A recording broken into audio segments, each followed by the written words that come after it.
Currents of Us. Episode 4. Thanakorn didn't know how to tell anyone, not even May. But she guessed. One afternoon, as they studied together, she leaned over, her eyes twinkling. "You like him, don't you?" Thanakorn froze. "What?" May grinned. "Fudge it. You like him." Thanakorn's cheeks burned. I don't know." "You do. And that's wonderful. Don't be afraid of it." Thanakorn looked down, his heart pounding. What if he doesn't feel the same? May squeezed his hand. "Then you'll still have someone who cares about you." "But I think he does." The turning point came during a quiet evening in the library. They were sitting together, books spread out, the silence comfortable. Fudge looked up suddenly, his gaze steady. "Thanakorn," he said softly, "you've changed since we met. You're more confident, more sure of yourself. Do you know why?" Thanakorn hesitated. "Because of you. Because I care about you. More than I expected." Thanakorn's breath caught. The words hung in the air, heavy with meaning. He felt his heart race, his hands tremble. For a moment, he couldn't speak. Then, quietly, he whispered, "I care about you too." From that moment, everything shifted. Their bond, once mentor and student, became something deeper. They began spending more time together, not just in quiet corners but in the open. They walked side by side through campus, shared meals, laughed softly at private jokes. Thanakorn felt a joy he had never known before. For the first time, he wasn't just surviving, he was living. May, Kiet, and Ainen noticed the change. Kiet teased him relentlessly, singing exaggerated love songs.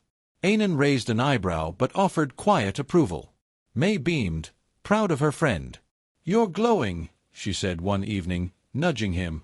"Fudge suits you." Thanakorn blushed, but he couldn't deny it. He was happy. Truly happy. By the end of the semester, Thanakorn knew this was more than a crush. It was his first love. The second year unfolded with a new rhythm for Thanakorn. Where once he had walked through campus with quiet hesitation, now he carried himself with a subtle confidence. It wasn't loud or showy, he was still the same introvert, but there was a calmness in him that hadn't been there before. And the reason was simple. Fudge. Their relationship had begun quietly, almost imperceptibly. One day they were mentor and student, the next they were something more. It wasn't marked by grand declarations or dramatic gestures, but by small moments that accumulated until they became undeniable. A shared smile in the library. A hand brushing against his as they walked. A conversation that lingered long after the words had ended. Thanakorn found himself looking forward to every meeting. He would scan the crowds for Fudge's familiar figure, his heart lifting when he spotted him. He would linger in conversations, reluctant to let them end. And when they parted, he carried the warmth of Fudge's presence with him, a quiet joy that sustained him through the noise of campus life.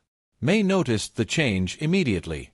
She had known Thanakorn since childhood, had seen him through every stage of his quiet life. Now, she saw something new, a lightness in his eyes, a softness in his smile. "You're glowing," she teased one afternoon, nudging him as they studied together. "I'm not." "You are," May insisted. "And I know why." "Fudge." Thanakorn's cheeks burned, but he couldn't deny it. "He makes me feel calm. Like I don't have to pretend. That's what love is supposed to feel like." Kiet, of course, was less subtle. He burst into the condo one evening, grinning. "So, Thanakorn, when's the wedding?" Thanakorn groaned. "Kiet, don't tease him too much. I'm celebrating. Our quiet friend finally found someone. It's about time." Fudge, for his part, seemed equally content. He wasn't loud or demonstrative, but his actions spoke volumes. He would wait for Thanakorn after lectures, walking him home. He would bring him tea during study sessions, sitting quietly beside him. He would listen patiently when Thanakorn spoke, his gaze steady, his presence reassuring. One evening, as they sat together in the campus gardens, Fudge turned to him. "You know, you don't have to change who you are. I like you exactly as you are." Thanakorn felt his heart race. "Even when I'm quiet. Even when I don't know what to say." Fudge smiled. "Especially then." Your silence isn't empty, it's thoughtful. That's what I love about you. The words settled in Thanakorn's chest, heavy with meaning. For the first time, he believed that his introversion wasn't a flaw, it was part of what made him lovable. Their relationship blossomed in small, tender ways. They shared meals, studied together, walked through the city hand in hand. Thanakorn found himself opening up more, speaking when he felt safe, laughing when Futchit teased him gently. He wasn't suddenly extroverted, but he was learning to let his guard down. One weekend, they joined the group for a trip to the beach. The sand was warm, the waves crashing against the shore. Kiet ran into the water immediately, shouting with joy. Ainen sat under an umbrella, reading quietly.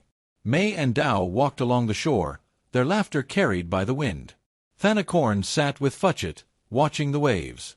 "I've never been good at crowds," he admitted softly. "But with you, it feels easier." Futchit smiled, his hand brushing against Thanakorn's.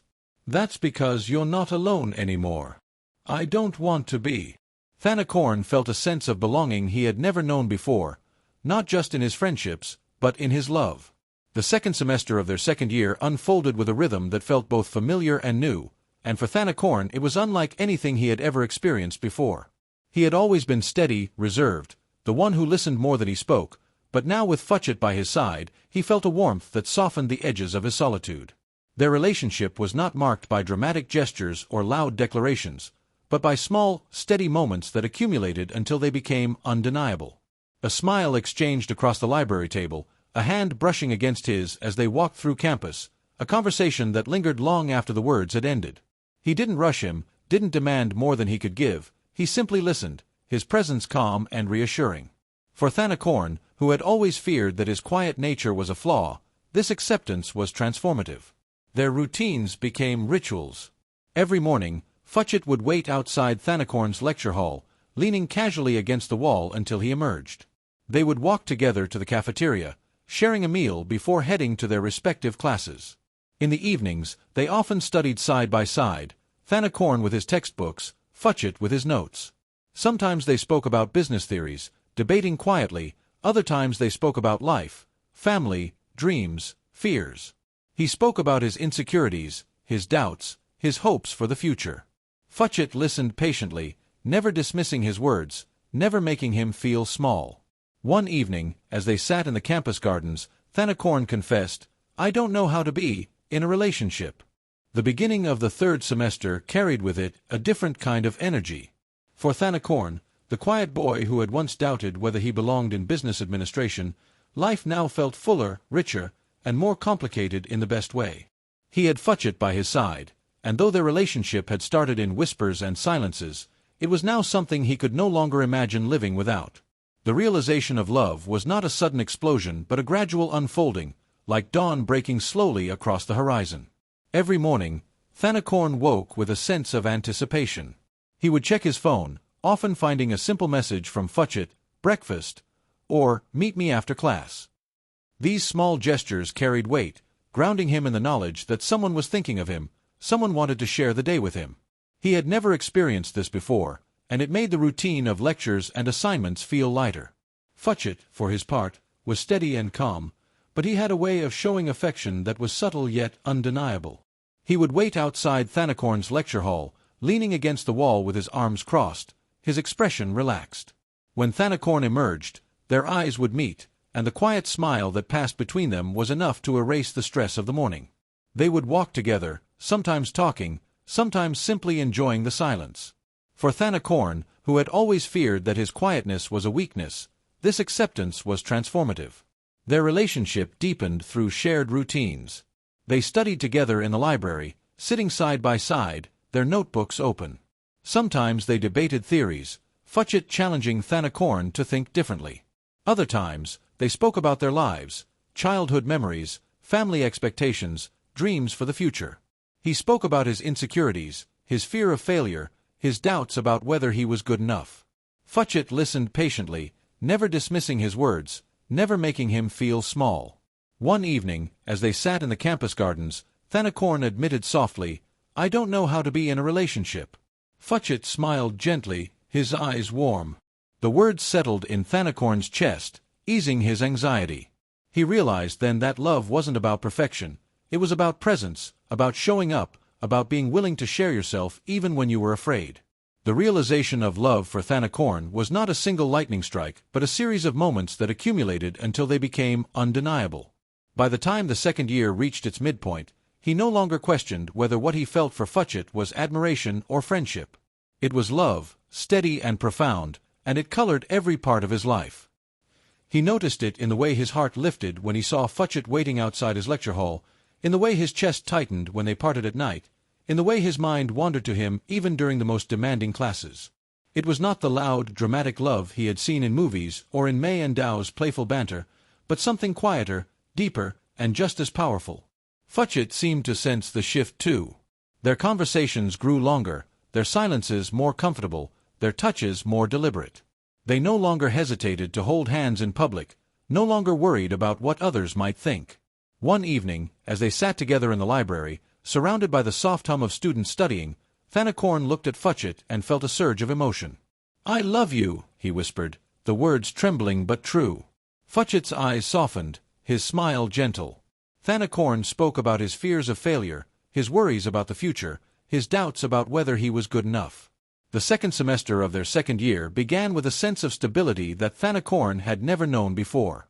He had always approached life cautiously, measuring his words, calculating his steps, but now he felt a quiet confidence that came from knowing he was loved.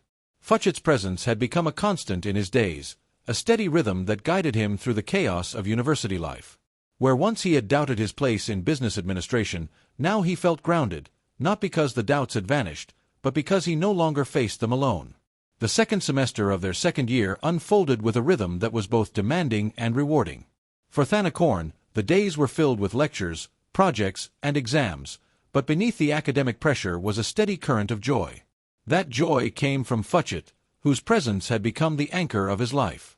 Where once Thanakorn had doubted his place in business administration, now he felt grounded, not because the doubts had vanished, but because he no longer faced them alone. Their relationship had matured since the first tentative confessions of love. They no longer hesitated to show affection in public, no longer worried about what others might think. Every morning, he woke to a message from Futchit, sometimes simple, "Breakfast." Futchit smiled. "See. Happier. Softer. Finally." Kiet laughed. "I'm celebrating. It's new. Scary. But good. That's love." Kiet had always been the joker of the group, the one who could turn any tense moment into laughter, the one who filled silences with outrageous stories and exaggerated impressions. His humor was his armor, his way of keeping the world at bay.